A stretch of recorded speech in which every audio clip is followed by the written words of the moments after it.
ruined it. It's okay. It's okay. It's going normal. Oh,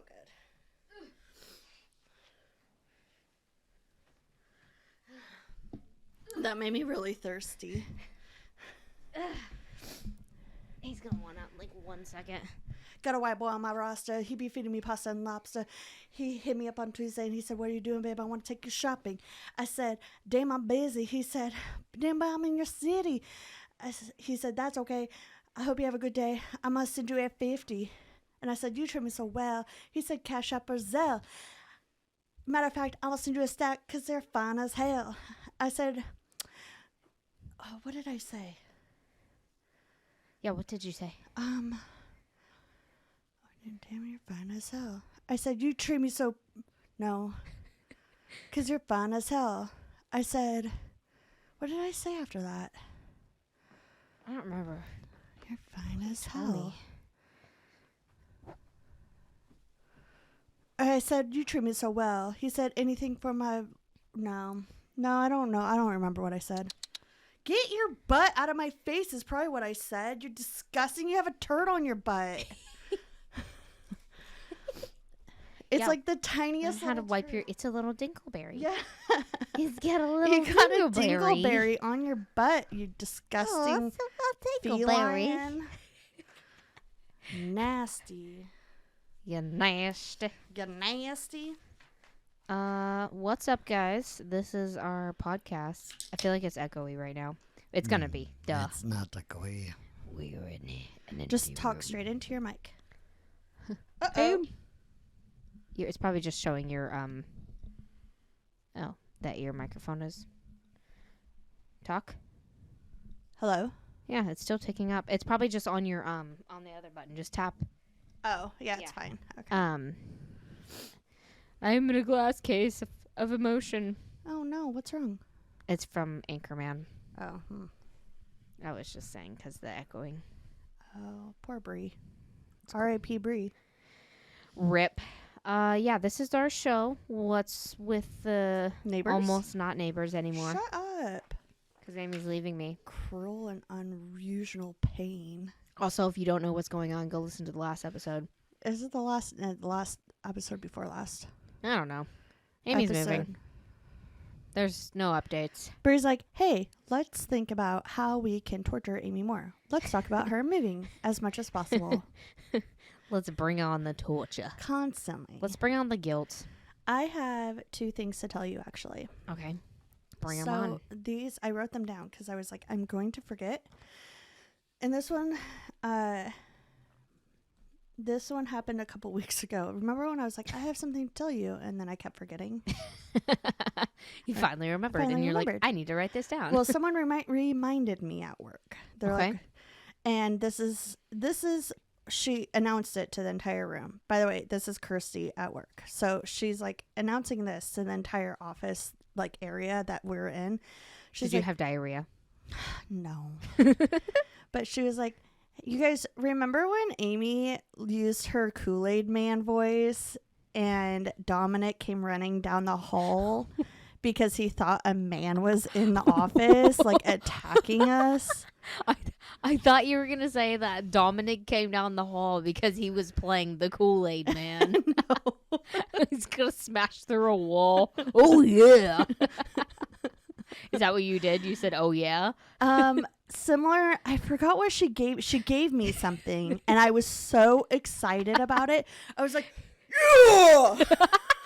or something like that. It just comes out sometimes. It does.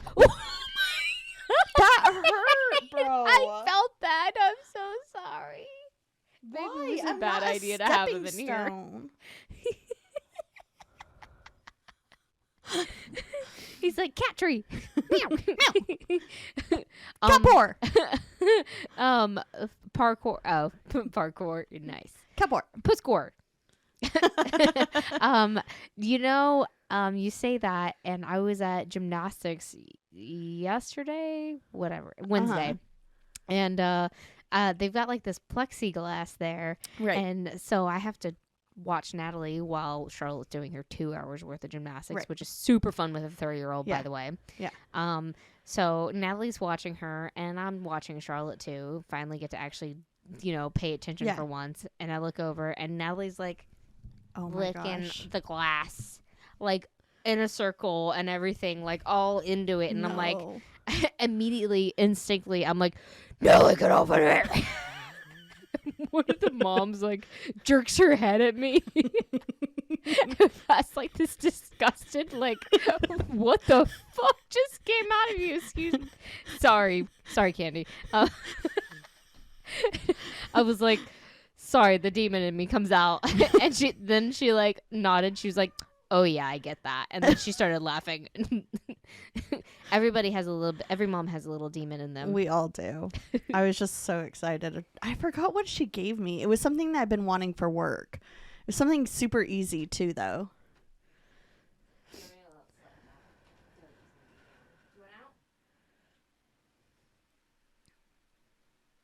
Take your time.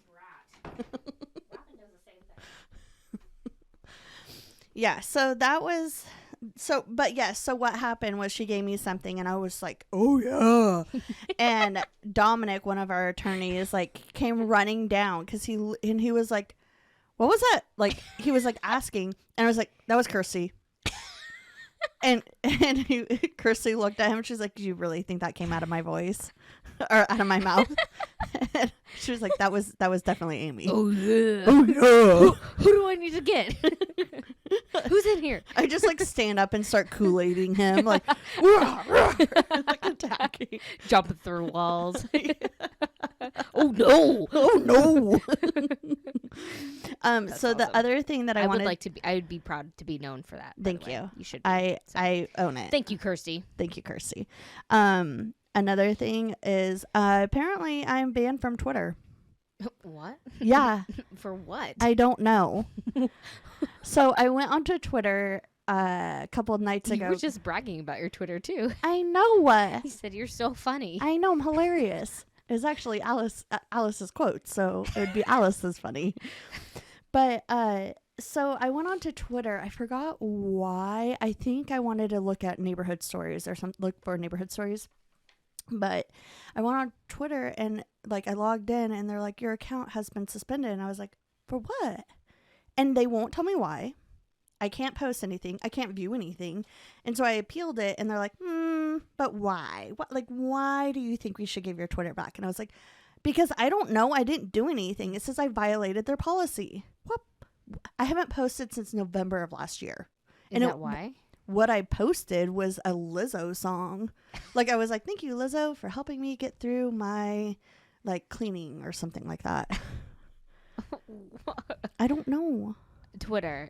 Come on now. Wait, Elon Musk. Yeah, come on, Musk. Can you elaborate on why? This is the second episode that we've brought you up. I am literally... So, basically, you're Get famous your shit now. together, dude. Yeah. He's famous now because he's been mentioned on our podcast. We'll even at you. Like, we'll hashtag you. Yeah. You know, give you a shout out. I will personally. Yeah. Then our account's going to get banned at Elon Musk. Why did you ban at Amy Westmoreland? Whatever you are. What did I do? Bree, I don't want to lose all my, like, quotes from Alice. We're going to do that. No, don't you cry. Okay. I got you. Thank you. I'm all bark and no bite. Thank you. So I'm gonna say shit, but I'm not gonna do shit. Thank you, and Eminem. Yeah. Because you said "Don't You Cry" and it made me think of the song Mockingbird. Mockingbird. That song is so sweet. Mm-hmm. The song's about his daughter. I saw a TikTok recently of her, Kimberly, his ex-wife, and she was like totally dissing him. It's interesting.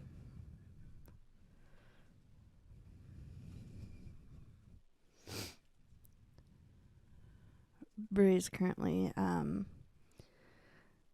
tweeting at Elon Musk. What's your It's AK Westland, I think. Okay.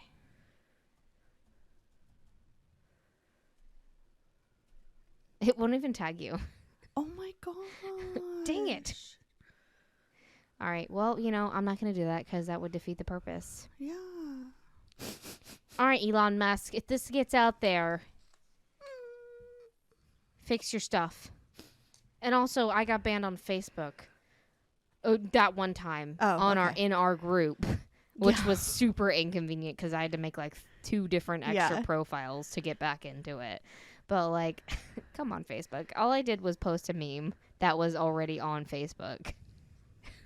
It was about Jeffrey Dahmer, I think. I feel like Facebook is like the worst. I think it's just like robots that see it and they're like, oh, like an like a system that they have like coding or something. Yeah, because like I don't see someone if someone in our group flagged that, I don't think anyone. You need to get out of our group because it is a group about true crime and paranormal, and I don't there's think anyone shit in there. Yeah. So yeah, I don't think so either. It. I think it was Facebook's algorithm or something like you said. But yeah, sorry for that pause there. Anyway, thank you for trying. Do you have I have a question for you about that. It's okay. They did you dirty, man. Yeah, I kind of feel cool though. I've never been badass. Yeah, I've never been banned from anything, and I think it's even cooler that I don't know why. Like they're like, "Whoa, ma'am, you are too cool for this Twitter. To know why this platform is not cool enough for you." Okay, so I have a question for you. Okay, what is your shoot your question? Okay. Sorry. What is your biggest irrational fear? Irrational, like ridiculous, like nothing that you can control. It's not like rational. Like a fear of heights is kind of rational. It is irrational. No,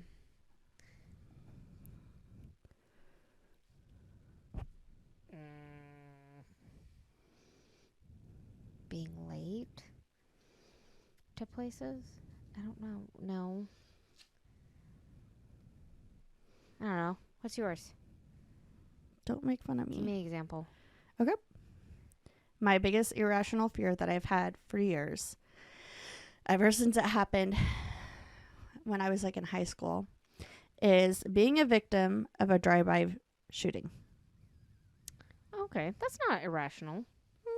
I mean, the chances of it happening are very like slim, but like I get it. I feel like I have a lot of them. Like to be literally honest. anytime any car, like I'm out on the road and a car passes me, I think they're going to shoot me. Sticks. Sticks? Carrying sticks. I don't know. That. Interesting. Because I got stabbed in the eye with one once. Oh. And I had to wear an eye patch for like almost a week. That makes sense. My mom's scared of dragonflies. See? Because a dragonfly flew into her eye and she had a, yeah. Ow. Shoot. I'm afraid to go. I'm afraid to sleep in the nude because I'm afraid that if someone breaks into my house. I think that's a lot of fear for everyone. It makes sense. Josh is always like, "Come on, join the club." Join the club. Buddy, no one wants to join your club. But like, I don't want to because like. What if someone or also like my children need me? Yeah. Natalie wakes up with like sleep dreaming her crap or whatever several like at least like 3 to 4 times a week. And the last thing you want to do when you're super groggy and don't want to wake up but you have to wake up for your kid is put on clothes. Yeah, exactly. Or like if I like run into something and it like runs into the wrong area and it's like not like padded or like covered and like Brie, I feel like you really need to get a layout of your house if that's an issue.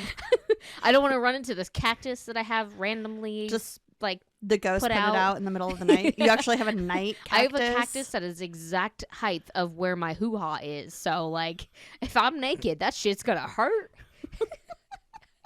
This episode is going way off bonkers. Way south, literally. I want to reiterate that all fears are rational. Yes. Except for my drive-by shooting one. That's rational though. Like it's okay. Like And then also, like, with that person driving through your That's driveway. true. No, this has been a thing Right. for Yeah, years. you said years since, like, high school. But, yeah, like, I would That's see true. that would be freaky. That's why I checked in on you all week, because that made me That nervous makes for sense. you. Yeah, and I was alone. Yeah. My husband left me, everyone. I'm just kidding. I'm also nervous about earthquakes. That's because you haven't experienced a good one. Yeah, like I'm You're I'm not ready gonna to go run fall- underneath a doorway, or like I have to have like an escape plan in my mind with my kids, and I'm like, holy crap! And then like I'm also Where are you like, gonna escape to?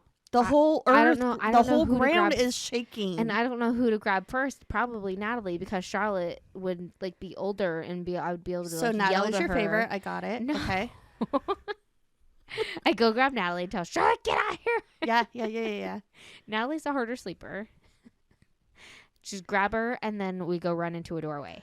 I have a question for you, Brie. Yes. What is hanging from your ceiling that you're scared is gonna fall? Is there like A ceiling fan. a ceiling fan? Oh, also log trucks. Yeah. Final destination. Everyone in the world is afraid of log trucks. Yeah. And tanning beds now. I'm not scared of tanning beds. I got over that fear by tanning. I'm over the fear, but at the same time, like think I about promise you I think about it every Me single too, time I me would too. go into a tanning bed, and I'm like, I'm gonna look at all the doors and make sure like there's nothing in here that could lock me in here. I'm good. Yeah. I'm Gucci. Yeah. I figured the easiest way would Why don't we just list everything from that movie? like slide down to the hole, Yeah. of the opening. yeah. I've thought about that. Yeah, many and times. it doesn't get that hot to where you touch it and it burns you. Exactly. But And usually they their turn thing off was with a that- timer. Yeah, but- I think back in the day, like they probably did get too hot. Yeah. I don't know. And it shorted because of in the movie because the water got That's onto right. it. That's right. Yeah. Anyway, just mention Wow. everything from Final Destination. A water bottle falling into your driver onto the floor, Oh, jeez. and then not being able to hit your brakes Yeah. because of it. So many random things. another- This goddamn movies. Another fear of mine is people holding me underwater. Oh. Like Mike, and it's because I don't know if my parents, they probably don't because we're kids, but like one time we were swimming and my cousin Chris, so Stephanie, if you're listening, his wife, your cousin or your husband once broke my arm and then also almost killed me by drowning. But so he like we were swimming and like we were messing around with you. I don't know what we were doing, but he like kept holding me down and I really thought I was going to die. Dude, that's a legit fear especially with kids. Yeah. We used to go swimming at our neighbor's house, and my best friend that I was telling, Yeah. she had all brothers or mostly brothers, and they were all older than us, and they would grab all the little kids, and their dad would do the same thing, and they grab us and roll us underground and call it alligator, or roll us underneath the water, and like you feel like terrified, like I can't breathe. I'm 6 gosh. years old. Do you have a problem with water getting in your ears because of that? No. Oh. No, I drowned when I was 2, so like I'm not scared of water. I don't care. I tell you that. I told like 3 people that in like the past 2 days because we've had a pool near our house. My second birthday. I don't remember you telling me that. I think I told you once. Probably. I think we were less than sober. Oh. It also wasn't that big of a deal. Oh. Just one time I drowned. It's like that one thing that girl in Pitch Perfect says. It's really quiet. Oh, yeah. One time when I was 2 on my second birthday, I drowned. But I'm alive now, so I'm good. I ate my twin in the womb. Okay. Sorry. Tell me your neighborhood story. Wow. Whoa. This episode's going to be long already. We're probably going to cut some of that out for Patreon. Yeah, dear God, cut a lot of it. You guys, if you want to hear what we just talked about, go head over to our Patreon. To YouTube. Or to YouTube, yeah. Yeah. Because it was great. It was a great conversation. We But got down a long rabbit hole. we did. Very deep one. Very Okay. wonderful conversation. Okay, so this popped up today on USA Today, and I thought it was super cool. Love and it. Was, we'll find out later. So it's titled Las Vegas Police Investigate Aliens in Backyard. report after sorry? officer spots flying object. No. Las Vegas police officers investigated reports of two unknown entities falling from the sky on the same night in late April that a family reported something not human in their backyard. One officer drove to a home on the night of April 30th and interviewed the family, who called 911 after making the sighting. According to the body camera footage obtained by USA Today, one of the family members told the officer they saw a big creature that was long and 10 feet tall. The officer told the family he was looking into claims because another officer saw something in the sky that matched the family's description 8 minutes earlier. No. And there's more to it, but that's all I'm going to say because it's a neighborhood story. It's meant to be short, but there's more. I've already seen another article about it, like within the last 10 minutes. So, I saw it today and I thought it was really cool. I really, really like that. UFO or aliens are real, guys. Aliens are real. Or maybe it wasn't an alien. Maybe it was something else. I don't know. Or Skinwalker. Or Skinwalker. I don't know. We'll see. Anyway, go ahead. I am curious to see how that turns out. Also, as a police officer, how do you write up a report about that? Yeah. But the dispatcher getting that call, I think about the dispatcher, I'm sorry, excuse me, you saw a what? You think it's a what? I'm sure Sir, in that this is area it's 911. nothing super unusual though. That's true. Because one is Las Vegas where everybody's drunk all the time probably, and two, it's Las Vegas where it's like a hot spot for alien sightings. I can't. Sir, this is 911. This is not, you cannot prank us. Yeah. I don't know what to do. I'll send someone out to make sure you are right. sane. Come in. We gotta call the home warranty. Our fridge isn't working. Our fridge? Yeah. You know how I said the ice cream was all melted? Everything's melted in there. And if you fill in the fridge, everything's getting warm. You can borrow my fridge if you need to. We have a fridge downstairs. Okay. I don't know why it happened. Because I just went to adjust the temperature. See if that would work. That didn't work. It should still be under warranty, I would think, with Lowe's. It's over 3 years. Yeah. Just use the home warranty. Okay. They'll be open on Monday. That's fine. We'll just do it then. Okay. Use downstairs fridge. That's shitty. Sorry. When it rains, it pours, it pours, it pours, it pours. Yeah, you ain't lying. Okay, so I am going to tell you a story about Amelia Dyer. What? Why did I take off my glasses to look at that? I'm just making sure the numbers were moving. Oh, okay. To make sure it was recording. I'm going to tell you about Amelia Dyer. Okay. I don't know who that is. Well, you're about to but find out. I'm so excited to find out about her. Wonderful. So Amelia Elizabeth Hobley was born in 1837, but the exact date is still unknown. Okay. We don't know someone's birthday? Well, Sorry. I mean, it was 1837. Okay. So she was born in a small village just east of Bristol called Pile Marsh in England. Ooh. Her parents, so we're over the river. Across the pond. Oh, pond. Over the river and through the woods. No, that's the grandma's house. Whoops. We took a wrong turn here. Her parents were Samuel Hobley and Sarah Weymouth. Samuel was born 1797 and Sarah was born 1806. And they got married on August 20th, 1922. So we know the date of their marriage, but not her date of birth. He was 25 at the time, and she was 16 at the time. So we're starting off great. All right. Wow. That's not anything super abnormal, though. No, for that time, absolutely not. They had 5 children in total, 2 girls and 3 boys. Amelia was the youngest of the 5. Samuel was a master shoemaker and was well known for his advanced skill even outside of their local area. So he was known. For those times, Samuel, Sarah, and the children would have been considered pretty privileged. And in 1841, when Amelia was just 4 years old. Yeah.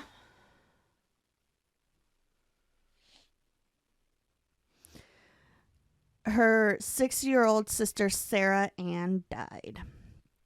And I can't tell you the reason why she died. You said she was 16 or 6. When Amelia was 6, or sorry, Amelia was 4 years old. Her sister was 6. Oh, okay. And her sister died. Oh, so young. Yeah. Then in 1845, when Amelia was 8 years old, her mother gave birth to another little girl, and they named her Sarah Ann after the oldest daughter. Okay. Isn't that the bread?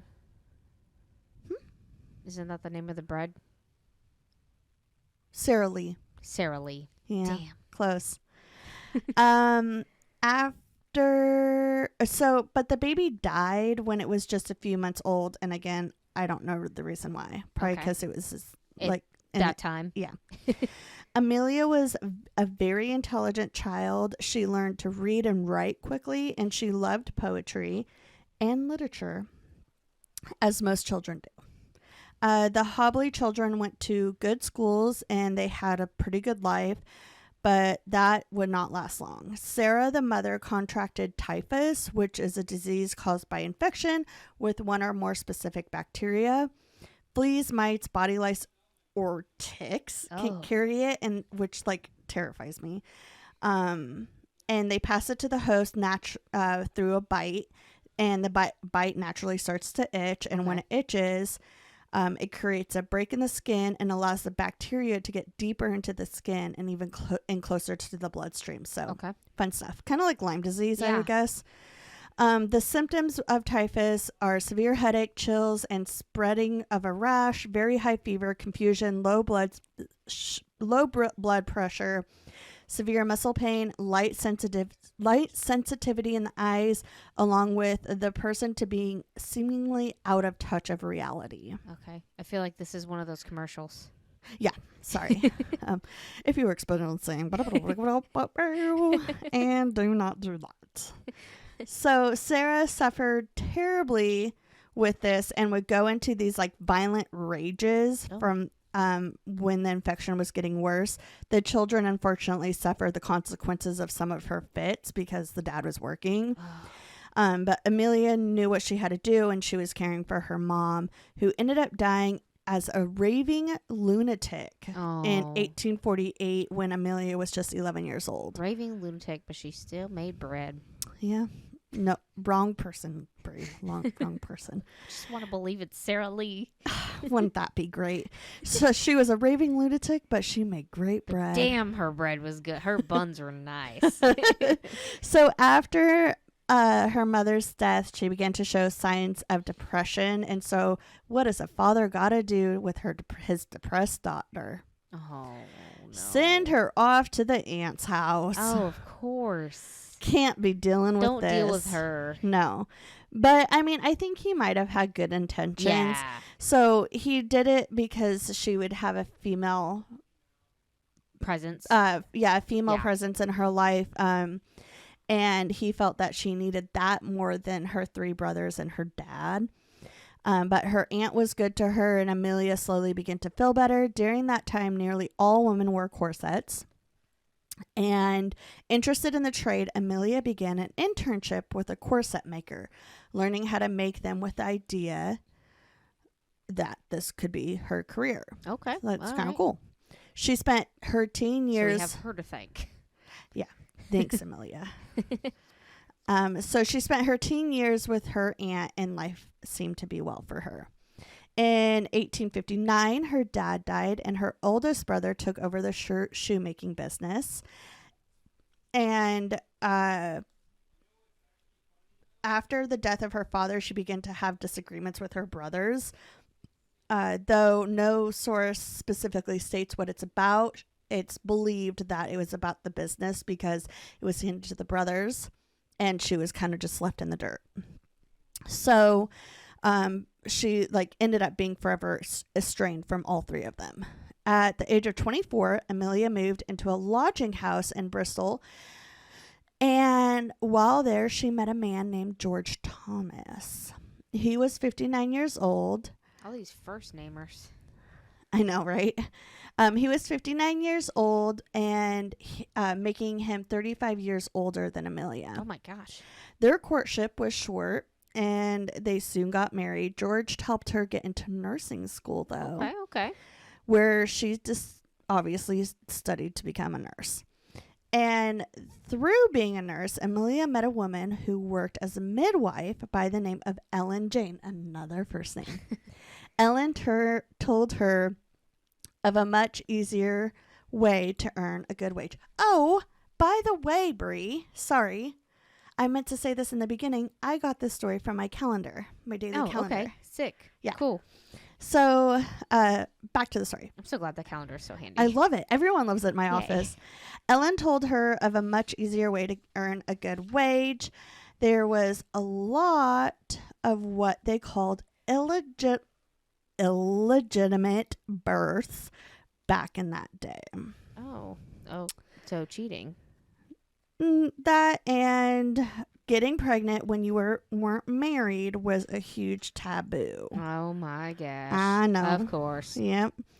Especially in the Victorian era, where it was like everyone is supposed to be well-mannered and good and listen to the rules and follow Jesus. And Oh, yeah. I don't know about Jesus, but Oh, yeah. that kind of like morality. Yeah. So, the babies were generally not accepted by the families if the woman seemed to get pregnant by another man. So they were faced with being banished from her family if the father refused to marry her. That's messed up. I know. That's not the baby, and that's not the baby's. What does a baby have to do anything to do with it? I know. So I actually went on a deep dive on this. In that time, if the father, so if she ended up keeping it, he could actually, if he wanted something to do with the baby, he could actually take the baby from her and she would have no say in it. That's messed up. I know. So unmarried mothers during the Victorian England struggled to make a livable wage because of the law that had removed any financial responsibilities the father had of their illegitimate children. So if they didn't want anything to do with it, they did not have to pay child. That's so messed up. It was your juice. Not to mention, being a single parent was looked down upon, obviously. Oh my gosh. Not How terrible. So this led to a boom in what they called quote unquote baby farms. So I'm going to say it's more of like So this is not like Cabbage Patch Kids. no. I don't think I'm gonna like this story, Amy. I'm thinking more of like what is it called? Orphanages. Oh, okay. But like I guess instead we put them out in the pasture and said, "Go graze on the grass, babies." Don't be fruitful, but Also, put that cap back on. That pumpkin looked great on your head. so they like labored them. No, it was more like orphanages. Okay. Yeah. But farms. I don't know why they called them baby farms. We're gonna send the dog to the farm. Oh. We'll send the baby to the farm. Bye, Cabbage Patch. So Let's go to the Cabbage Patch. So, with Amelia's background in nursing, she knew she'd be highly sought after. Also, around the time Amelia is now 32 years old and became pregnant with her first daughter. Ellen Thomas, who was born in 1869, her husband died. So, the baby was born, husband died because he was like super old. Not long after he passed away, she had to quit nursing to completely throw herself into being a caregiver for these other people's unplanned babies. Right. Also, it's not mentioned in my story, but during my research, I found a source that said that she actually got rid of her first baby so that she could care for other babies. Oh my gosh. So, Like got rid of it? I Like don't know. No, like she adopted it out. Okay. So she had more time first. So it's kind of like Oh, that's sad. really sad. Yeah. So, Amelia advertised her services and met potential clients and assured them that she would be highly skilled. She was a highly skilled nurse, a loving wife to a respectable husband with a good home, except for her husband's dead, but maybe that didn't need to be mentioned. Right. She was a widower. Oh, yeah, that makes sense. Yeah. Okay. It was obvious that she was well-spoken and well-mannered and was educated, which led the parents to believe that she was an excellent person to leave the babies with. She immediately began taking in unwed pregnant mothers, as well as infants, for either a substantial one-time payment or small monthly payments, as well as extra clothes, so the mother had to provide the clothes for the baby and so on. So she would take in the babies, if like as an orphanage type of thing, and then she would foster them out, or not foster, but adopt them out. Or she would also take in the mothers. So she was like a home for them. Okay, that's what I was wondering. Like, she was kind of like a mother, like a women's... like a shelter, women's shelter. Yeah, women's kind shelter, of, but also like / orphanage. Yeah, right. Adoption center. Okay. That's cool. Yeah. That's awesome. Yeah. So once the woman gave birth or she had a new baby brought to her, she either found families, like I said, to adopt them, or she would let them slowly starve to death or overdose them with drugs. You remember like 3 seconds ago when I said that was awesome? Yeah. That's messed up. The easiest way she found to do this was to administer either alcohol or opiates to the infants. No, I hate this story. I told you right. you weren't going to like it. You were right. Okay. So usually she gave them what they called in that day, quote unquote, a mother's friend, which was a syrup containing opium, but other substances were also used. The opium kept the babies quiet and they would often overdose, or if it didn't kill them, it would curb their feelings for hunger because they're numb. And then they would slowly just starve to death. So she's fun to be around at parties. This happened in the 1800s. Okay, it's over and done with. I know. I told you were going to hate it. All right. No, just continue going. So when she would give the babies this medicine, she would also see it as like a 1 for you, 2 for me. And so she was also drugging herself. Oh. Yeah. Okay. I'm a terrible person. Cool. Here you go. Here you go. 1 for you. Down the 2 hatch. for me. And I hate my life. Amelia did this to be able to pocket the money but eliminate the expenses and make more room for more babies. If she was even bothered to report the death, because most of the time she didn't, the coroner would usually always rule the death as a disability from birth or, quote, of lack of thriving. Right. So especially in that time, I'm sure that was super common. Uncommon, right. If a mother would happen to show up later and be like, hey, can I see that baby like that I gave you? I want to like just check in on it. She'd be like, oh, I adopted it out. Can't tell you who. Or she would like find another reason why they can't see the baby. Or sometimes she would even say like, I regret to tell you that the baby like had failure to thrive. Okay. The baby died. So did she adopt out any of them? I don't know. Oh man. So she was just pocketing on these. Oh man. Okay. Anyway, I couldn't find. I would if it wasn't a sensitive topic, I would throw in a dead baby joke because those were a thing once, but I'm not going to. So. Yeah. Those are really messed up, by the way. No, they're really funny though. They are. So the mothers would either be too scared or too ashamed to confront this situation with the police because it was so frowned upon. To have a baby out of wedlock. Oh no. In 1872, Amelia married her second husband, William Dyer.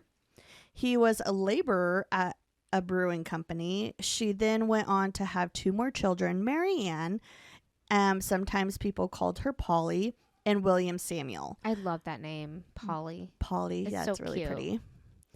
gosh. So she continued to take on responsibility of the. She did not kill those babies, by the way. Okay. She kept those kids. No, the boss. She killed them on Polly. So she continued to take on responsibilities of these babies, taking the money happily and ensuring that the woman's babies would be well taken care of. She would then quickly murder the babies. Ah. So it took At least 11. she did it quickly. Yeah. Slowly starving to death is quick. Right. Yeah. Right. So it took 11 years of this practice that she was running before the doctor who had been called multiple times over to her house to finally become suspicious of the number of babies he had to certify as deceased. He was like, wow, you're kind of like a frequent flyer, aren't you? Like, what are you doing wrong? Yeah. Like, why are there so many babies that are dying? So he alerted the police, who investigated and arrested her. At her trial, she was only convicted of neglect and sentenced to 6 months of hard labor in a prison. While in prison, it was reported that she attempted suicide. But once she was released, she tried to go back to being a nurse, but she was like a legit nurse. Oh, gosh. Like, she really tried. She really, really tried Okay. to be legit. But she's like, nah, bro, that life ain't for me. That's not making the money. Yeah.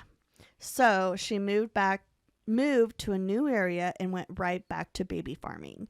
She would assure the mother that the baby would be fine, like I said. Then not long after shutting the door, she strangled the baby with a rib. So she found a new way to do it. She strangled the baby with a ribbon or a strip of cloth or a dress tape instead of contacting the local doctor to verify the death, because she learned that lesson, right? She would then just simply get rid of the body. At this point, she was still taking the mother's friend's syrup along with excessively drinking. I think I would also, if I was killing babies. Oh, yeah, absolutely. But also, I don't think I would kill a baby. No. No. Let me assure you guys. but if I did, that's the only way I could get through it. Yes, exactly. So then when suspicions arose, she would conveniently have a mental breakdown to get herself committed to an asylum. And being a former nurse, she fully understood that if she played the game right, she'd be left alone in this asylum and would have somewhat of a comfortable time there until she was released. Then she would suddenly just be better and know that she's getting improvement and be released and move to a new location and start completely over. So it's not, I couldn't find anything, but I'm going to assume that her husband and children are no longer involved. Right. But this was Amelia's pattern. In 1890, Amelia was called on to take care of an illegitimate baby of a governess. Do you remember what a governess is? Because I forgot, so I had to Google it. A governess is a woman, because I talked about it before in a story, is a woman who's employed by a family with money to be both a nanny and a teacher for the children. Right. So this particular governess desperately loved and wanted her baby and went back to visit her infant. Amelia let her in the home and brought her a baby. The lady was like, nah, bro, that ain't my baby. She's like, where's my baby? Are you going to bring them a different baby? It's a different, just keep different their skin baby. color. Yeah. No, this is your baby. No, I'm pretty sure my baby was tan. Why? I knew who my baby's daddy was. Yeah, right? And the lady ended up, there was, she remembered when she had the baby that it had this very distinct birthmark on its hip. So she checked, and there was no birthmark. And so everything that I read said they notified the police. In the 1800s, were there telephones common in everyone's home? And probably wealthier people's homes, I would think. I don't but late 1800s, maybe. I don't remember. And so I wrote, she snail mailed the police because, do you go down to the police station? I would Do you think just it's a go telegram, maybe? help, help. I would think a telegram. Probably a telegram. Yeah. Like Look it nine, up. like, wait, how do you do a telegram? I have no idea. That was way before our time. Like Morse code, like do, do, do, do, do, do.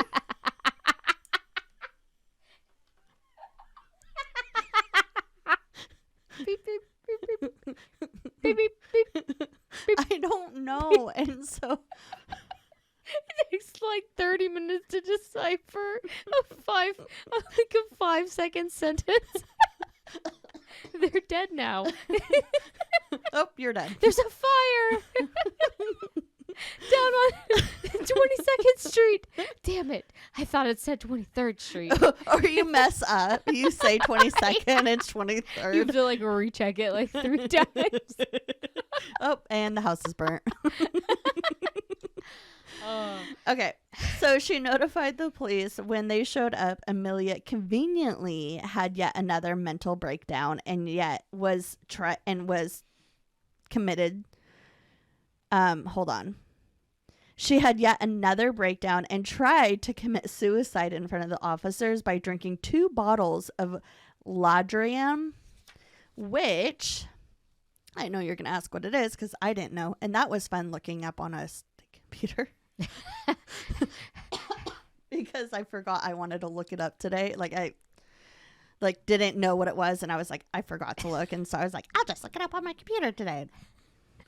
So it's a medication that contains around 10% powdered opium. Oh. It actually has almost all the opium alkaloids, which is a morphine and codeine. Put you right to sleep. Yeah, it was prescribed as a pain reliever, a cough suppressant, and the problem was that she had been abusing this drug for so long.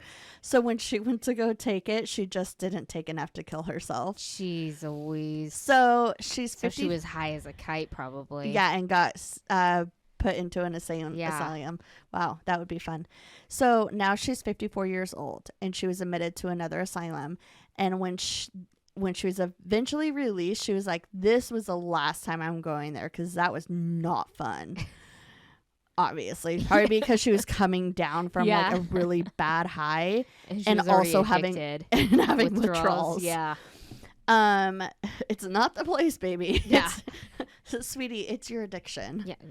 So she packed up her life and moved to Caversham, Berkshire, with a friend that she had actually recruited and helping her with this farming of these babies. And a year later, she moved to Reading. They were in on it? Yeah, she had a friend that was helping her. Ew. Yeah. So a year later, they moved to Reading, Berkshire. So her 2 kids were almost fully grown adults at this point. And the once quiet, pretty young Amelia was now was visibly haggard. She had abused her body with drugs and alcohol for so many years. She wore a permanent scowl on her face. So if you look her up, she looks so mean. She looks like, who's that lady in Matilda? Oh my gosh, Miss Crunchbull? Yeah. What's her name? Amelia Dyer. Dyer. Ew, she like already popped up. Ew, oh my gosh. She's a scary lady. She looks like a scary lady, yeah. Oh man. Okay. So in January, I'm almost done by the way. In January of 1896, she was 59 years old and she received a reply to her advertisement in the Bristol Times and Mere newspaper. But at this point, she was going by the name of Mrs. Harding. So Amelia replied, I should be glad to have a dear little baby girl, one I could bring up and call my own. We are planning a home in fairly good circumstances. I don't want a child for money's sake, but for the company and home to comfort myself and my husband. I am nearly fond of children. I have no children of my own. A child with me will have a good home and a mother's love. Ew. She's lying. That was Don't believe her. Yeah. So the baby's mother, Evelina, agreed to pay the £10 sum, which I forgot to look that up, what it would be in today's money. And a week later, Amelia showed up to her home. Evelina wanted her baby desperately. But she knew she couldn't take care of it because she had it out of wedlock. So that's like against the law, apparently. She had every intentions of getting her daughter back as soon as she was able to. So she reluctantly handed the infant over to Amelia along with her payment and some clothes. She actually went to Amelia. It's $12.57 in American money. In today's. No. Okay, so then do $12.57. I only did that because last week you did that to me. Thank you. Do it from 1890 to today's money. 12. Probably only goes to 1900. Oh.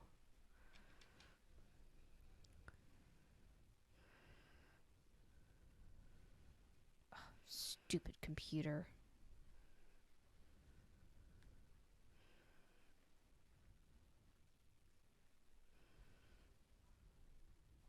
Sorry.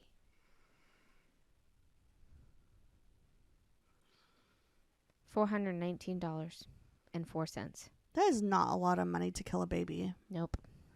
So, That's not. Guess you put yourselves to shame back then. Seriously. So she, this Evelina actually walked with Amelia to the train station and then returned home completely distraught. She was like so upset she had to give up her baby. After a few days, Evelina got a letter from Amelia stating that all went well with her daughter, to which Evelina replied with gratefulness and like, thank you so much for taking care of my baby. I can't wait to see her again, blah, blah, blah. But Amelia never wrote back. She had already killed the baby. Oh. She took some white edging tape that is used in dressmaking.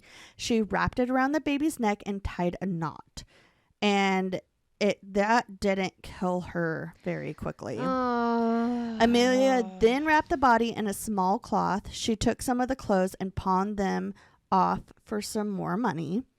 Then, after killing yet another baby who was 1 year old at the time, she took both bodies and put them in a carpet bag, which was basically just a bag made out of carpet, and added some bricks to it and to make sure it was heavy enough, and she dropped the bag into the river.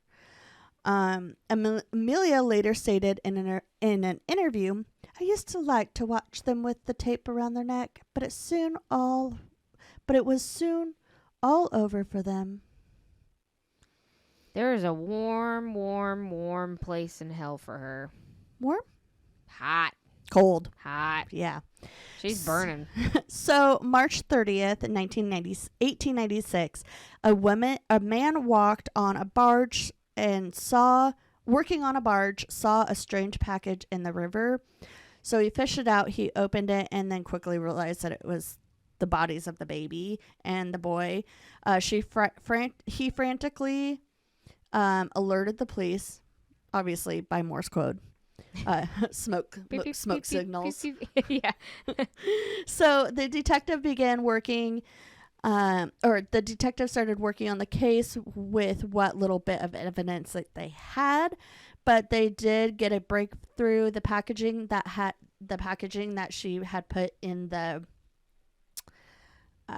bag had a label that was barely legible, but they could make it out of the name of Thomas and an address, which was her new husband's last name, I believe. This ultimately led to Amelia, but they didn't have enough to arrest her right away. So they put her under surveillance and began interviewing potential witnesses. They also know that she would be a flight risk, so they didn't want to spook her. So by surveillance, do you mean like someone was drawing her every movement and then they were like telegramming it back? Probably, yeah. By the way, telephones were definitely around, but they were so new then. You're right. Yeah. Like I don't know if like everybody would just have a telephone. Well, and then it went to a switchboard. Yeah, exactly. Because at first they were direct. Yeah. So interesting. So the decision was made to send a woman to Amelia to meet with her regarding her taking another infant. This was a decoy, Oh my obviously. Gosh, another. Okay. Yeah. Okay. Amelia agreed to meet with the women. Amelia agreed to meet with a woman and invited her into the house, but when she answered, she found the detective standing right there. And she's like, dun, dun, dun. They raided her house and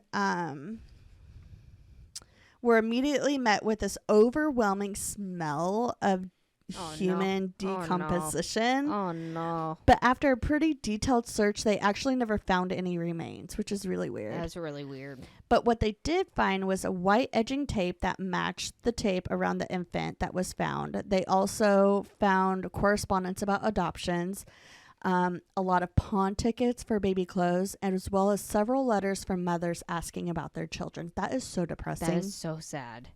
The investigators determined that at least 20 children had been given to Amelia to care for in just the past few months alone. Yeah, I was about to say, there's got to be at least like hundreds. Yes. They also saw that she was about to move to Somerset.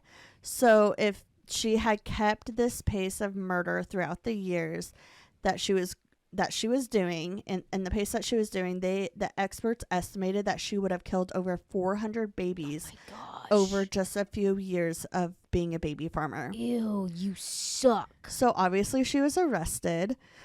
Evelina, the mother who had just recently given Amelia her baby, was forced to identify her daughter's remains. Aww. That's so sad. So here's a statement from Amelia Dyer on April 16th, 1896.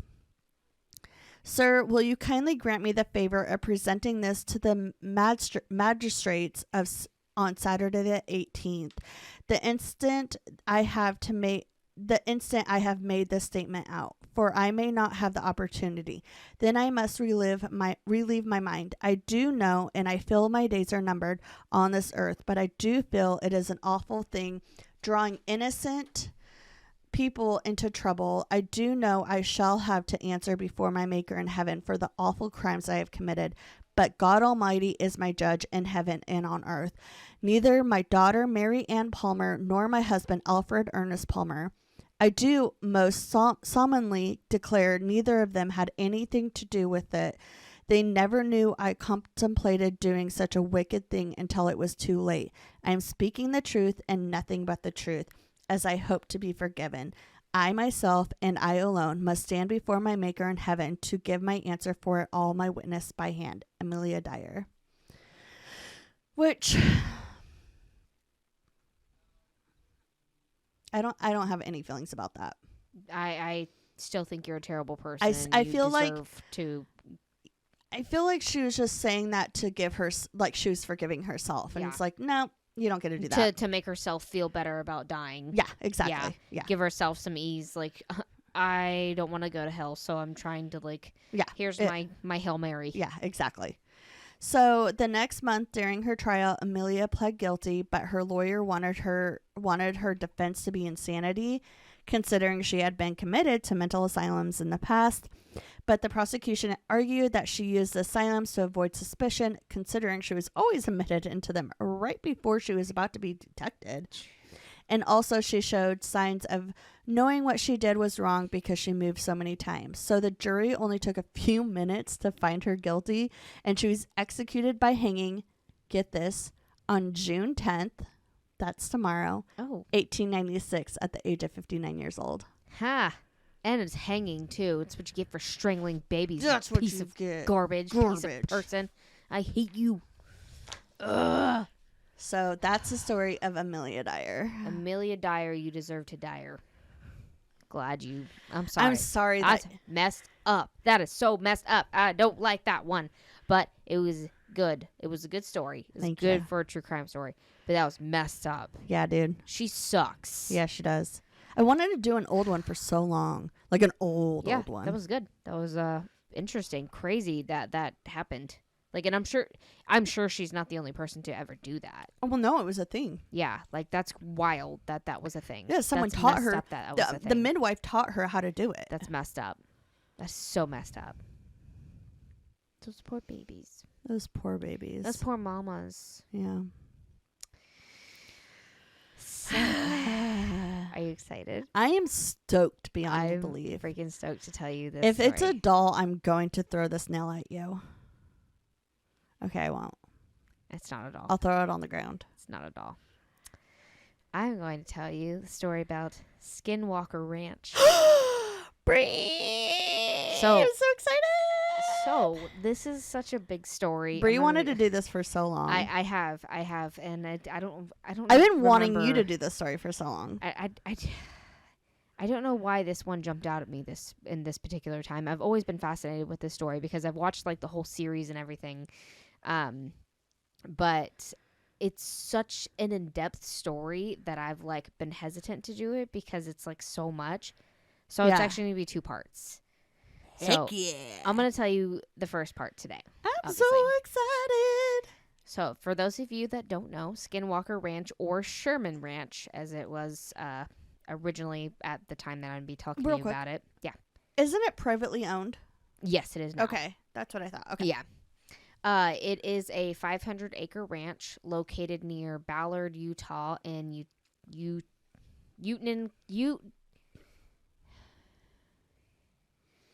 Utenan County, I believe is. I think that's how you say it. Anyway, so the name Skinwalker originates from the Navajo tribes that originally inhabited the Navajo. area. Navajo. Navajo. Is that how I said it? Navajo? Navajo. Navajo. Sorry, I'm country. Someone was trying to correct me the other day on how I say tahine. Oh, you can't correct They're like, people. it's tahine. And I'm like, it's tahine. It's That's tahine. Tahine. Yeah. I'm not country, and it's tahine Yeah, to me.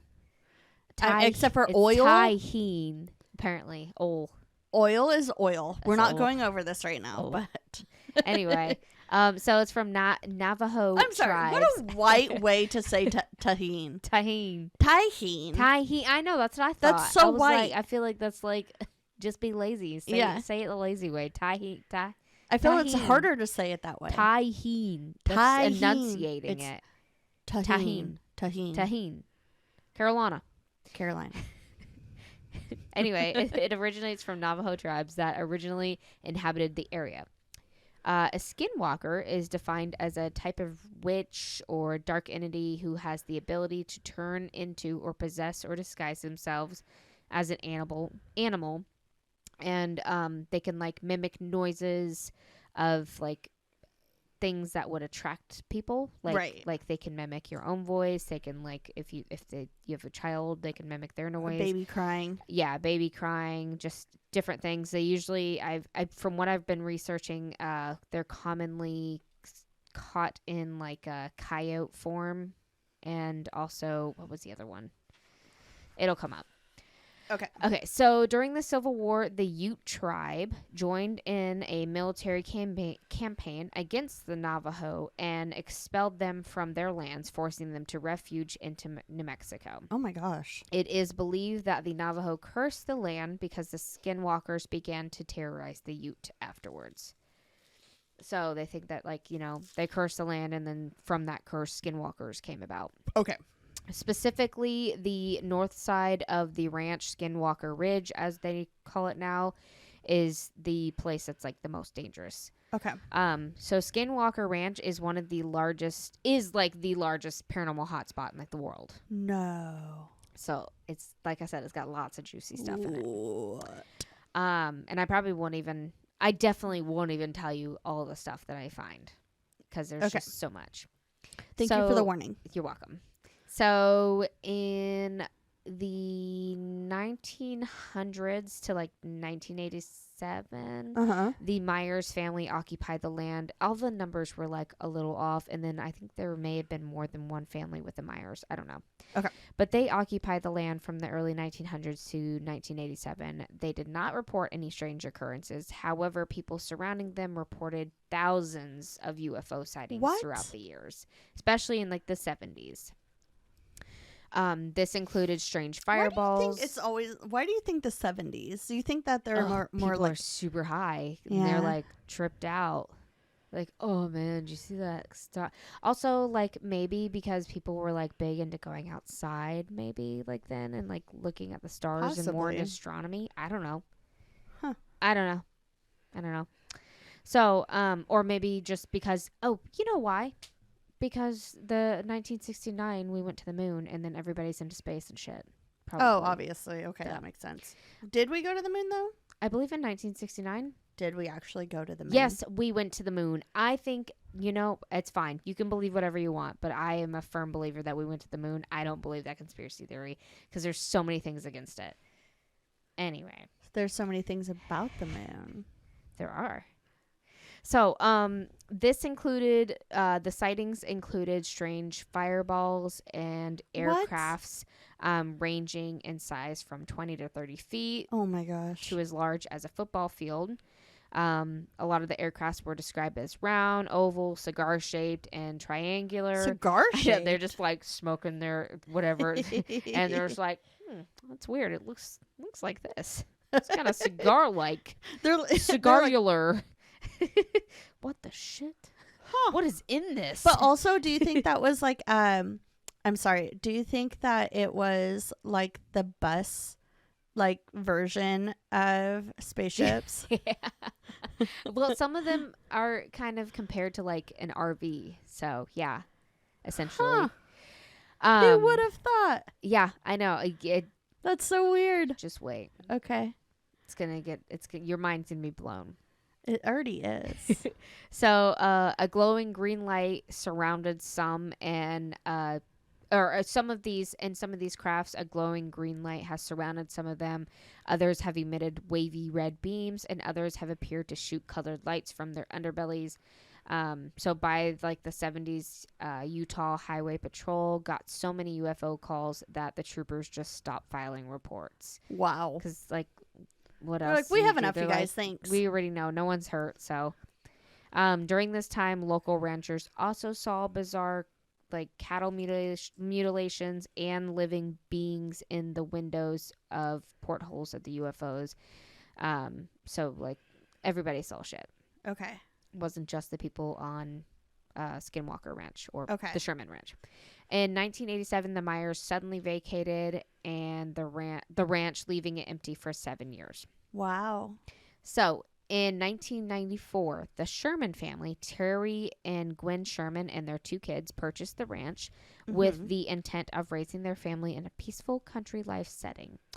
And of course, did they know? They must not have, but there's no way they couldn't have known because of like the town was so like everybody knew about like UFO sightings. So like they had to have known like there's in the area it was popular. In the area, but not. But clearly the last people didn't really have much of a problem on the ranch. That's true. That's true. Or so they say. I mean, also like if I was about to sell you're not going to tell about all the nitty gritties about your house that Huh. are bad. Yeah. Yeah, no hauntings here. No, it's fine. No one died here. Oh, don't mind Just that. ignore the smell out there. Don't mind that person that That's suddenly an is animal gonna- skull. All right, so they were intending on living this nice country life, and Yeah. also they wanted to raise cattle, so make a lot of money from them. Yeah. Things started out odd. First off, when they signed the contract for the house, there was a clause in it that said they had to contact the Myers family prior to any digging on the property. No, that's weird. Yeah.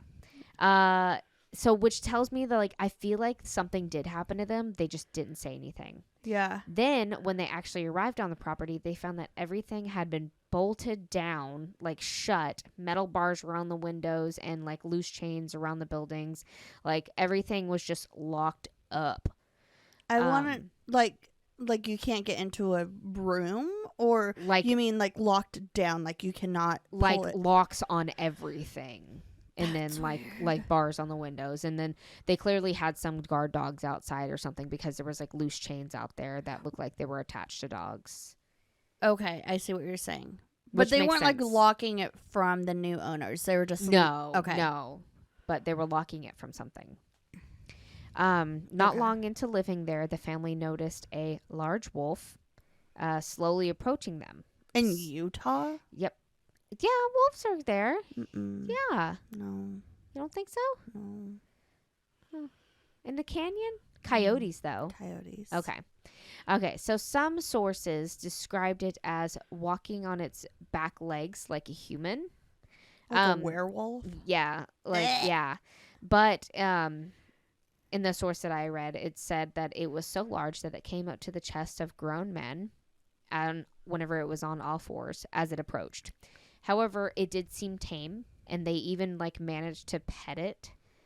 Are we sure it's not Jacob? I know, that's all I could think of was like Twilight. I'm like, oh shit, it's Jacob. Well, it was nice until like right in front of him, it started attacking one of their calves. No. Not like their legs, like their cow calves. I'm sorry. Just to make sure you. Sorry. Real quick. Did I tell you about the next tattoo I want to get? No. Okay. I'm very reluctant about it because there's one reason why. It's going to be on my leg. And I don't really care for leg tattoos that much in this specific spot. I want to get a picture, or I want to get a tattoo on my calf of a cow, a baby cow. And so when someone says, wow, I like your cow, I can say, thanks, it's my calf. I really, really, really want it. I thought you were going to tell me that you're going to get like a cow on your calf and then like an alien, like a spaceship, like beaming on your, like the back of your thigh. That would be a good one. So that when you open it, you can be like, look, it's abducting. Okay, I like that I one like too. the calf. That's very classy. Thank you. I'm clever. not a big fan of calf tattoos. I want an alien tattoo. Just a simple alien tattoo. Oh, me too. We should get one. Okay, together? Yes. Please? Aliens high-fiving. Yes. I love that. There we go. Got to do it. All right. Okay. So, back to the calf. Okay, thank Not you. your legs. Although they are fantastic. Oh, okay. So the wolf just started attacking one of their calves, and they tried to get it off of the calf, and they couldn't. So obviously they went and grabbed their gun. And As you do. Yeah, of course. Farm life. Sure. Got to do what you got to do. Yeah. They shot it not once but 3 times. It did not do anything. Oh It my still stayed gosh. on it.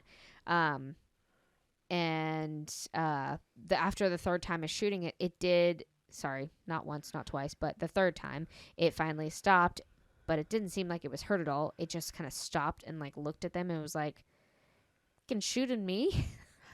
And You then shooting me? they attempted. You shooting me? Like, are you freaking kidding me?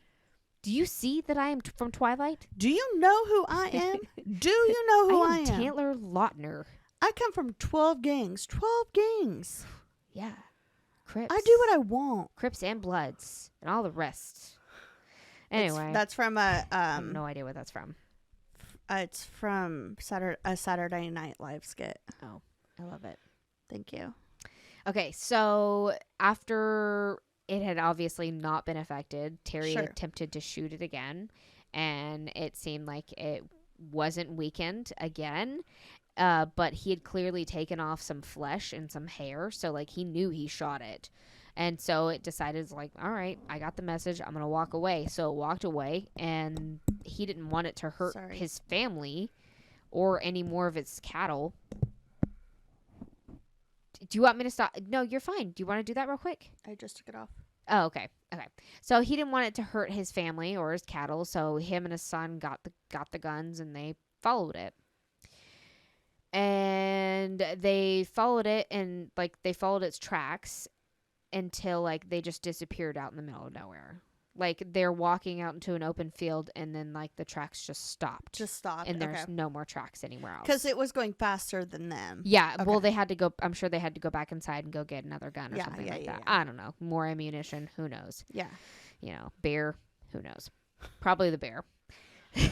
So I can understand why they just suddenly stopped. Then they're like, well, we're out of beer. Yep. We're done. The truck just stopped. I don't know. Oh, no, that don't happen. We're also out. So the neighbors and people around them had claimed that they had seen something similar. One account described something on the property as looking like humans with dog heads smoking cigarettes. Another What? described them as large black hairy humanoid figures that were very fast with large coal red eyes. I don't like it. And others have seen and taken pictures of large tracks. Tracks. Yes. Okay. So, over the years of living there, they also saw what looked like an exotic multicolored bird that was not native to the area, and tall, Interesting. dark beast resembling sassy squash. Aw. I thought that was a little fun little tidbit in there, Our little aka Bigfoot. Our little sassy squash. Little sassy squash. Mrs. Sherman even saw a strange muscular hyena-like creature with curly red hair attack Ooh. one of their horses, and when she approached it, it disappeared before her eyes. Brie. I know. So it gets worse. It gets better. So throughout, Just wait, it gets worse. just wait. Throughout the years, the family experienced many odd happenings, including continuing to see this wolf-like creature, but also seeing orbs of light, like UFOs, hearing strange noises, and so much more.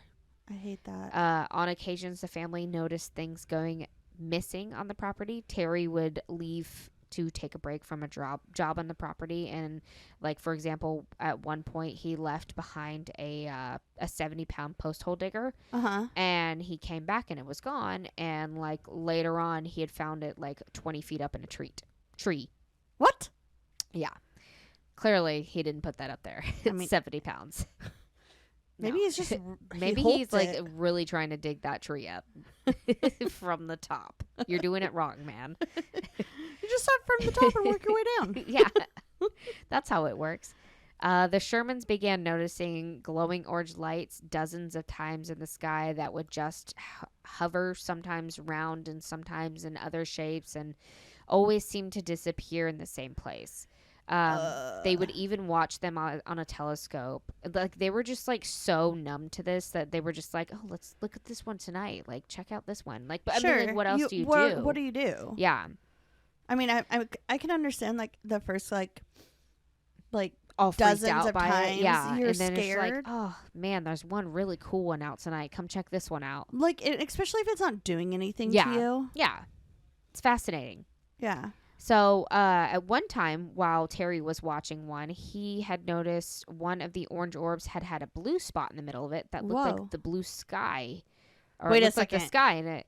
And then he had seen a bunch of several triangular shaped objects coming out of it. That's Sounds like a portal. Yeah, but that's just I was thinking about that, like how they became like immune to it. That's just the aliens training them To get used to it. Adapting, like to making us adapt. Yeah, like to them, like, I mean, and then they're maybe. going to. Okay, go Befriend ahead. I have us, my own. Yeah, like making us like comfortable with it. yeah. I have Like I a have, what is it called? A locked in syndrome, or no? What is it? With Stockholm syndrome. yeah, it's like Stockholm syndrome with aliens. Alien Stockholm syndromes. Don't we Man. already have a shirt that says Stockholm syndrome? We have ghost Stockholm syndrome. Yeah, that was one of our first episodes. Yes, it was. Yeah. Sorry, go ahead. You're good. So he assumed it was, or he believed that it was maybe some kind of gateway or something, just because you see all these objects like randomly come Right. out of it, and like you could see the sky. It's like a portal. I don't like that. So one night the family noticed a white and red light settled on the property, they were thinking it was some like RV trespassing. So they went like to go confront them and be like, hey, Right. get off our property. As they ventured to the lights, they silently like got further away, and eventually lights? like the closer they got, the further they would get, and eventually like it rose up into the sky. And it was revealed that it was like a rectangular shaped vehicle, kind of like an RV, and it flew away and disappeared into the sky. Nope. These occurrences continue to see strange lights on the property. Probably too many to report. Sure. Definitely too many to report. But there was another incident where Terry was out patrolling one night, and had seen a silent black craft that was hovering above the ground about 30 feet up that began flashing multicolored lights on the ground. He moved, made like he was out there like hiding and watching it, and then he like I guess he like stretched or moved, and he like cracked or made a noise, and Like a stick broke or something. yeah, and then the craft turned towards him, and the lights all turned off on it, like it had hurt him, and it flew off in the opposite direction. Like, dude, you are so lucky. But like, how did it turn? Like, That's what I was wondering when I was reading it. Is like, does that like how do you know if it like turned towards you? Like, if it's like, are you looking at me? Does that yeah, have, like almost googly like eyes on one it was like side? one. Like it makes me think of like if it was just one. Instead of it like being an aircraft, it's like an entire like being. Well, I wonder if like they could see the figure in the window too, though. If they saw a figure in the window that at one makes point, sense. and they automatically knew it was Like the front of it. obviously aliens have to have windows in their aircraft. Yeah, they gotta They have see. to see. I mean, we don't need to see to fly aircrafts all the time. I think they could just navigate through radar. You think they're navigating through radar? We can with And not through- submarines. No, I'm talking about aliens. Oh, yeah, they're not smart. Whoa. What? What is that? Help us! Dear God, check your mic. It's fine. Okay. Okay. All right. So, not long after this incident, Miss Sherman actually saw the same thing following her car one evening on her drive home. When she arrived home, the craft flew off into the distance, like with him. But a little while later that evening, she had seen this craft sitting on her property, and inside she could see a 7-foot-tall figure in black clothing and headgear standing in a light-filled doorway. I don't like it. The next morning, upon investigation, all they found were large footprints. All right. It gets worse. Oh, great. So, the family raised cattle, right? Yeah. Well, we all know what's going to happen. No. UFOs, cattle. Anyway. So, the cattle That's made began... up. Sure it is. They had to get it from somewhere. So, the cattle began going missing. With no evidence of where it had gone or no foul play. They didn't see any kind of like vehicle tracks on the property. Coyotes, No, dead they didn't find carcasses. any bodies, anything, nothing. And at one point, like they would just see like the tracks to one of the cattle go out into the middle of a field and then just disappear. And there was another incident, which I didn't write it down, but I remember it said that they had found tracks to another one. And then they disappeared, but also there was a whole bunch of branches on the ground, and all the top halves of the trees were just like cut off. Ew, that's weird.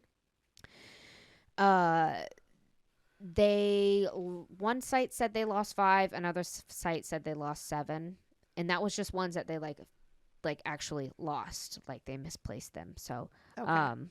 Weird. Then to amplify the creepiness, the family started finding their cattle completely mutilated. One of the dead cows found had a hole in the center of its left eye, but otherwise appeared untouched. But it was dead. And there was like no signs of like how this cattle died. Another was found with a similar hole in the same eye, but also a 6-inch hole about an inch deep carved out of its rectum. And the final cow, sorry, I just skimmed right over that was killed, had just been seen 5 minutes prior by the Sherman's son, had an 18-inch deep hole carved into its rectum. So they were going in the booty holes and the eyeballs, and they were taking the organs. And in all of these cases, there were also no signs of foul play, no tracks, not even traces What are the of blood. holes for? I don't know, but like the blood was all gone. Like they weren't like bloody. There was no blood on the ground, and then there was no blood in like the cow. So like what happened? This has to be fake. So the only Nope. kind of evidence was when Terry had found one of the mutilated cows and discovered some like chemical smelling brown gel like liquid Ew. next to one of the mutilated cows. But before he could get some up, it had evaporated. So he was like, Ow. I assume he probably like had to go back to the house and go get a bag or something for like to send it off to somewhere. And like by the time it got back, it probably just Do evaporated. you think from the that they were like, sunshine. oh shoot, Probably. Barry, you forgot Evidence. the blood, Fingerprints. Go Fingerprints. Carrie. Damn it. Larry. Larry, Terry. Terry?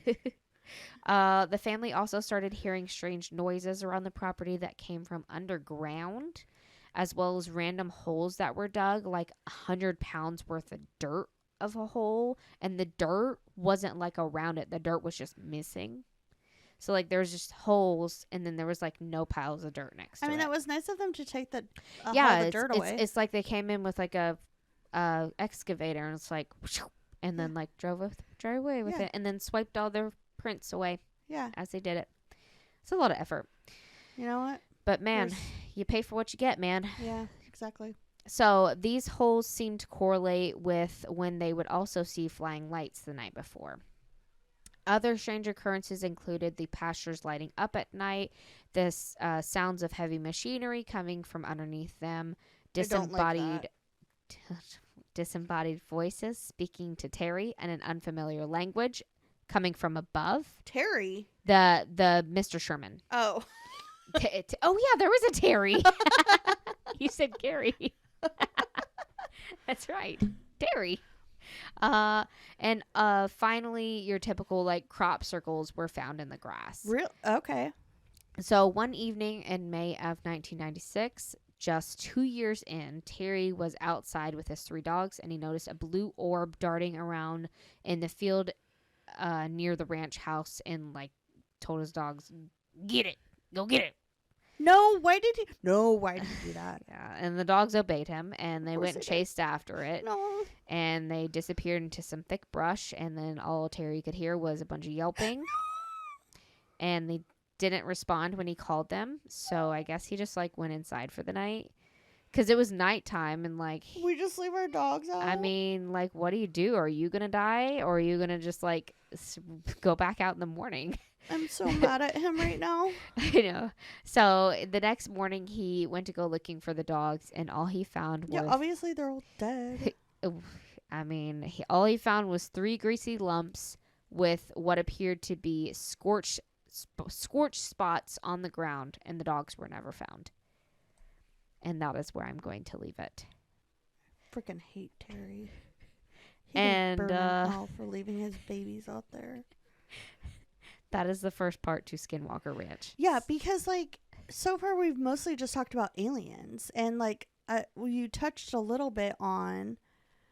I mean, that's what Skinwalker Ranch. I mean, we've also talked about the wolves and you those touched creatures. on. That's true. Like you touched on that, but We've touched on aliens. We've touched on poltergeist activity already. We've touched on UFOs. We've touched on portals. So this is what I'm getting at is like I didn't know that it was more than just skinwalkers.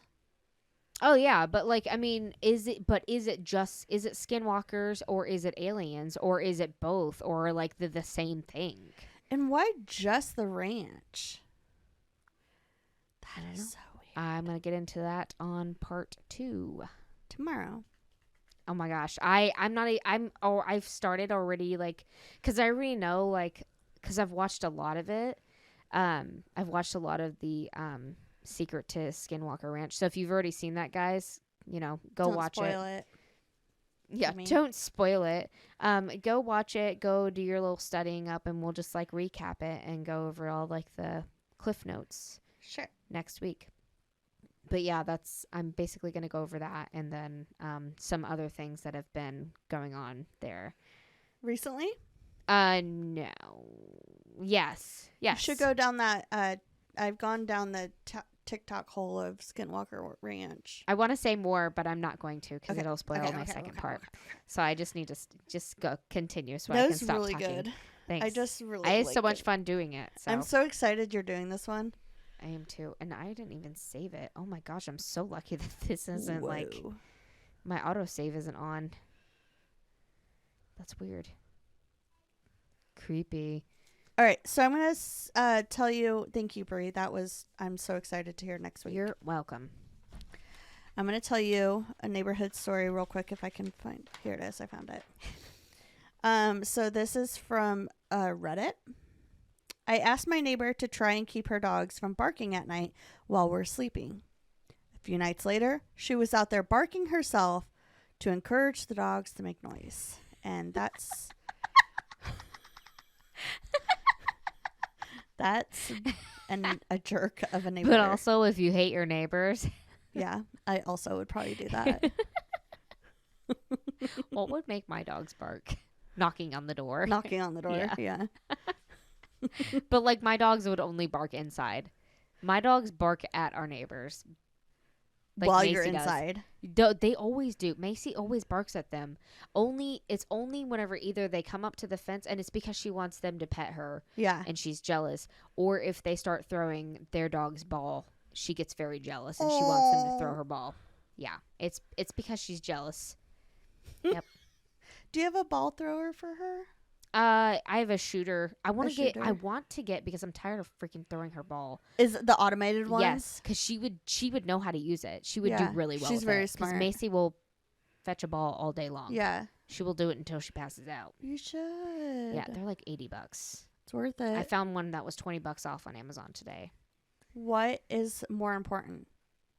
Your dog's entertainment or your money? I already used money for my dog's entertainment. I got that laser that I have. It's Yeah. like one of those green lasers, and it works in the daylight. It's love so that. funny standing on the deck, especially if you've had like a couple drinks and you watch your dog go from like one end of your big property or like to the next end and like back and forth. I can't imagine what the neighbors think. That is easy entertainment. It's so and I funny. bet they sleep so good They do. afterwards. They do. Oh man, it's great. Thank you for listening to us, you guys. Yeah, Follow sorry it us was a long on all of our episode, socials. But also, you're welcome. Yeah, because we're 'cause freaking hilarious. You know, it was a good one. You do. This was a good episode. Yeah. Follow us on all of our socials. Shout out WWTN podcast. this also At Elon Musk, everybody, for banning Amy for no yeah, the reason. heck. Also, this is something that's really important, you guys. Also, if you can get me Matt Rife tickets. did you try to get those today? Oh no, I have nowhere to go. I don't know where he's gonna be whenever we move. So. Oh yeah. Oh my gosh, maybe we can still get tickets. I think Kirsty it's- tried to get them like all day today. She Dude, I want to couldn't. get some so bad. He's gonna be in Pensacola twice. It's just not the time I'm gonna be there. This is really important. Check in on your brain. Mental health is super important. That's why we are sponsored by Mental Health. By BetterHelp. Yes, we are. It is very important. Yeah. So get in on that. Have you checked in on your neighbors? What's with the neighbors? Bring Amy out. Psh! Bree, take care of your brain, please, because You need to take care of your brain. my brain's fine. Hey, say hi to your cats for us. Meow.